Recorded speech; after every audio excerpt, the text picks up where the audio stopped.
நாள் கிரிக்கெட் போட்டியில் வேகமாக அதிவேகமாக ஒரு சதத்தை பதிவு பண்ணவர் யாருன்னு பார்த்தீங்கன்னா நம்ம ஏபி டிபிலியர்ஸ். இவர் எந்த நாட்டை சேர்ந்தவர்னா சவுத் ஆஃப்ரிக்கா. அந்த 2015 ஒரு கேப்டனும் கூட. இறங்கல உடனே பிடிச்சி அடின்னு அடிச்சிடுவார். வெறும் 31 பாலுக்கு 100 அடிப்பார். இது வேர்ல்டு ரெக்கார்டு பிரேக்கர். இதுக்கு முன்னாடி யாரா அதிவேகம் சென்சுரி அடிச்சதுன்னு கேட்டிங்கன்னா கோரி ஆண்டர்சன், நியூசிலாந்து பிளேயர். அவர் யாருக்கு எதிராக அடித்தாருன்னா அதே நியூசிலாந்துக்கு அதே வெஸ்ட் இண்டீஸ்க்கு எதிராக தான் அடிச்சிருப்பாரு.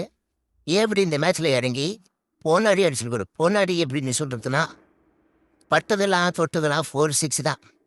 அதில் வந்து ஒரு ஸ்பெஷல் ஷாட்டான மிஸ்டர் 360 அந்த உட்காந்து முட்டி போட்டு அடிப்பார். ஒரு ஷாட்டில் வந்து அதிகமாக அடிச்சிருப்பாரு. இந்த மேட்ச் யாராச்சும் பார்க்கணுன்னா யூடியூப் ஹைலைட்ஸ் இருக்கும். 2015 வெஸ்ட் இண்டியன்ஸ் விசஸ் சவுத் ஆஃப்ரிக்கான்னு போட்டால் 7 ஓடிய மேட்ச் இது.